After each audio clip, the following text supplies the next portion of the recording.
So, Mike, just to begin with you, if the White House and Mike Johnson aren't going to talk, and the House, in fact, is heading out of town after tomorrow, last vote is Thursday at 2:30 p.m. They won't be back until February 28th. It feels like the supplemental package is going nowhere fast in the other chamber. Well, right now it looks like a very tough situation in the House for the Ukraine aid. It's possible that over time they could use this kind of convoluted process called a discharge petition, where you slowly get a majority to sign a petition to force it. There's some problems with that. And as you say, they're taking a 2-week vacation now before they even come back and start on that. One of the problems with that could be progressive Democrats. It's interesting. We're not Absolutely. just counting Republican votes, but progressives who are not happy about Joe Biden's policy toward Israel. There are billions for Israel in this legislation. Is that what's going to really stop this from happening? Well, it's a combination of how many progressives are too upset with the campaign in Gaza and the civilian casualties there. We don't know how many there will be, but we know there'll be at least some that wouldn't sign on to this. And then on the other hand, there are these kind of national security Republicans. How many of them are willing to kind of stand up and possibly be the target of like Donald Trump and the MAGA Republicans, which are their primary base voters? So these two like little dials, we don't know where they're going to go. But we do know one thing. It's going to be slow, delayed, while Ukraine needs aid if they go this route. Well, and much will depend on the decisions of Speaker Johnson, who we know has a very close relationship with the aforementioned Donald Trump. And we heard from the speaker on this package this morning. Take a listen. We are not going to be forced into action by the Senate, who in the latest product they sent us over does not have one word in the bill about America's border. So what we're doing right now is the House is working its will. The House Republican Conference, we just met an hour ago with all the members, and there are lots of ideas on the table of how to address these issues. We will address the issues. We'll do our duty on that matter, and all that begins in earnest right now. But Julie, fine, maybe this bill doesn't have a word on the border, but there was a bill that had many words on the border. It was a border deal, and the House said we don't want it. Help us make sense of this.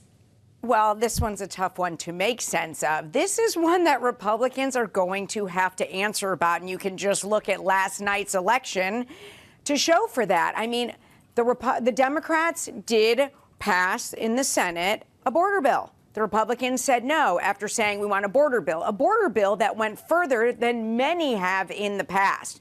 This now becomes an election issue. This is something that the Speaker is going to be asked about, especially right now. Well, I'll tell you one thing they did pass last evening was the impeachment of the Homeland Security Secretary by all of one vote. Alejandro Mayorkas has a new distinction now, Julie. Chuck Schumer called it a sham and another embarrassment for House Republicans. It's expected to die very quietly in the Senate, likely in committee. Has the message been delivered, or was there more to this? Well, I mean, I think the Republicans got this done. You know, they tried to do it a week ago. They were not able to do that. Obviously embarrassing for the House Speaker. So, sure, they've delivered a message, but to what end? The Senate likely to get rid of this fairly quickly. So, yes, the message is out there that we don't feel good about the border. But again, then you can turn back around, and Democrats likely will too. OK, we gave you a solution. You know, what happens from here? Yeah, well, and it's worth keeping in mind that this impeachment vote did happen yesterday. If the vote were to happen, say, on February 28th, Mike, once Tom Suozzi, the Democrat from New York, in the race that Julie was alluding to, New York 3, the special election yesterday to replace George Santos, they wouldn't have been able to take that vote because the margin gets even tighter.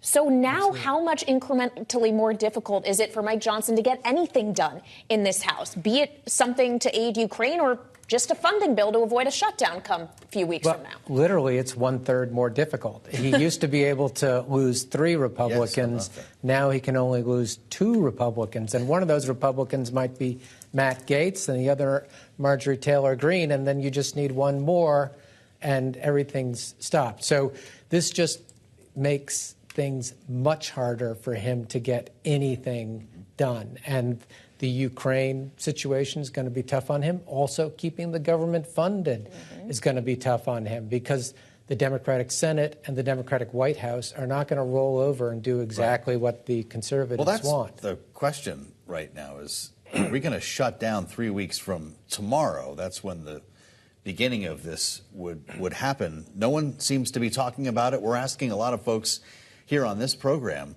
but there are 6 legislative days left if my count is correct. They'll have only 3 when they come back from recess. Are we shutting down? They haven't done the sort of setting up to avoid a shutdown. It looks very dire, but I know I'm a broken record on this, but I think that Speaker Johnson has telegraphed, by the way he's handled the other shutdown threats, that he really wants to avoid one. So I actually don't think the odds of a shutdown, much less an extended shutdown, are that high. That said, it's going to be tough to do, and I don't see a clear path. And Julie, as we talk about the issues that resonate with voters in New York 3 or elsewhere, a border definitely is front of mind. What about government funding? We always have the question of who ultimately is going to shoulder the blame for that. What do we actually think comes in terms of blame? Nobody wants to shoulder the blame for that, especially right now. It's an election year. You know, Mike, you just talked about how this is a very short period of time. And again, it is. But there will be so much blame to go around if there is a shutdown. Both parties, of course, blaming the other. Nobody wants to deal with that in an election year, especially this is happening right before Super Tuesday and all these big states coming up. So there will be plenty of blame, and there will be a lot of reasons why people want to avoid that.